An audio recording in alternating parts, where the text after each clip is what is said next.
ಮುಂಡ್ರಗಿ ತಾಲೂಕಿನ ಶಿರೋಳ ಗ್ರಾಮದ ಜನತೆಗೆ ಉತ್ತಮ ಆರೋಗ್ಯ ಸೇವೆ ಒದಗಿಸುವ ನಿಟ್ಟಿನಲ್ಲಿ ನಿರ್ಮಿಸಲಾದ ನಮ್ಮ ಕ್ಲಿನಿಕ್ ಅನ್ನು ಶಿರಹಟ್ಟಿ ವಿಧಾನಸಭಾ ಕ್ಷೇತ್ರದ ಜನಪ್ರಿಯ ಶಾಸಕರಾದ ಡಾಕ್ಟರ್ ಚಂದ್ರು ಲಮಾಣಿ ಅವರು ಇಂದು ಅಧಿಕೃತವಾಗಿ ಉದ್ಘಾಟಿಸಿದರು.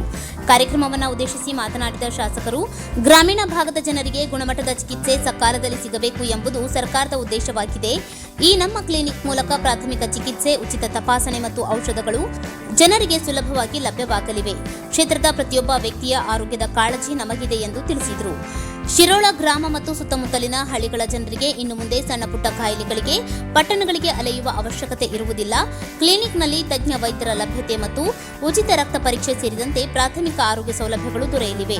ಈ ಸಂದರ್ಭದಲ್ಲಿ ಕುಮಾರಸ್ವಾಮಿ ಹಿರೇಮಠ್, ದೇವು ಹಡಪದ್, ರವೀಂದ್ರಗೌಡ ಪಾಟೀಲ್, ಶಿವನಗೌಡ ಗೌಡರ್, ಕನಕಪ್ಪ ಬೆನಮಾನಾಳ್, ಶಂಕರ್ ಉಳ್ಳಾಗಡ್ಡಿ, ಶ್ರೀನಿವಾಸ್ ಅಂಬಿಗೇರಿ, ಕೃಷ್ಣ ರಾಠೋಡ್, ಶಿವು ನಾಯ್ಕ, ಉಮೇಶ್ ದೇವರಮನಿ, ರವಿ ಲಮಾಣಿ, ಸ್ಥಳೀಯ ಜನಪ್ರತಿನಿಧಿಗಳು, ಆರೋಗ್ಯ ಇಲಾಖೆಯ ಅಧಿಕಾರಿಗಳು ಹಾಗೂ ಗ್ರಾಮದ ಮುಖಂಡರು ಉಪಸ್ಥಿತರಿದ್ದರು. ಶಾಸಕರು ಸ್ವತಃ ವೈದ್ಯರಾಗಿರುವುದರಿಂದ ಕ್ಲಿನಿಕ್ನ ಸೌಲಭ್ಯಗಳನ್ನು ಪರಿಶೀಲಿಸಿ ಸಿಬ್ಬಂದಿಗೆ ಸೂಕ್ತ ಮಾರ್ಗದರ್ಶನ ನೀಡಿದ್ದು ವಿಶೇಷವಾಗಿತ್ತು.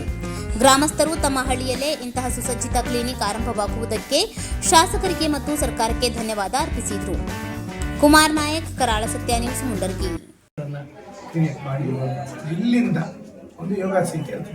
ಇಲ್ಲಿಂದ ನಮಗೆ ಆಸ್ಪತ್ರೆಗೆ ಹೋಗಲಿಕ್ಕೆ ಏನು ರೆಗ್ಯುಲರ್ ಆಗಿರುವಂಥ ಕಾಯಿಲೆಗಳು, ವಿಶೇಷವಾಗಿ ಕ್ರೋನಿಕ್ ಡಿಸೀಸ್ ಅಂತ ಹೇಳ್ತೀವಿ ನಾವು, ಅಂದರೆ ಡಯಾಬಿಟಿಕ್, ಹೈಪರ್ ಟೆನ್ಷನ್ಗೆ ಸಂಬಂಧಪಟ್ಟಂಥ ಮತ್ತು ಅದರ್ಸ್ ಕಾಯಿಲೆಗಳಿಗೂ ಸಹಿತ ಇಲ್ಲೇ ಈಸಿಲಿ ಔಷಧಿಗಳು ಸಿಗಲಿ ಮತ್ತು ದೂರದಲ್ಲೇ ಹೋಗಿ ಈಗೇನು ನಮ್ಮ ತಾಲೂಕು ಆಸ್ಪತ್ರೆಗೆ ಹೋಗಿ ತರೋದಕ್ಕಿಂತ ನಮ್ಮ ಇಲ್ಲಿರುವಂಥ ಜನರಿಗೆ ಅನುಕೂಲ ಆಗುವ ನಿಟ್ಟಿನೊಳಗೆ ಔಷಧ ಮತ್ತು ಅದಕ್ಕೆ ಸಂಬಂಧಪಟ್ಟಂಥ ಚಿಕಿತ್ಸೆಯನ್ನು ನೀಡೋದು, ಅದರದ್ದು BP ಮಾಡಿದ್ರೆ BP ಮೆಜರ್ಮೆಂಟ್ ಮಾಡಲಿಕ್ಕೆ, ಶುಗರ್ ಆದರೆ ಶುಗರ್ ಚೆಕ್ ಮಾಡಿ ಅವರಿಗೆ ರೋಗಿಗಳಿಗೆ ಸೂಕ್ತವಾದಂಥ ಔಷಧವನ್ನು ನೀಡುವ ಒಂದು ರೀತಿಯಲ್ಲಿ ಇವತ್ತು ಇಲ್ಲೆಲ್ಲ ನಮ್ಮ ಶಿರೋಳ ಗ್ರಾಮದಲ್ಲಿ ಮಾಡಲಾಗಿದೆ.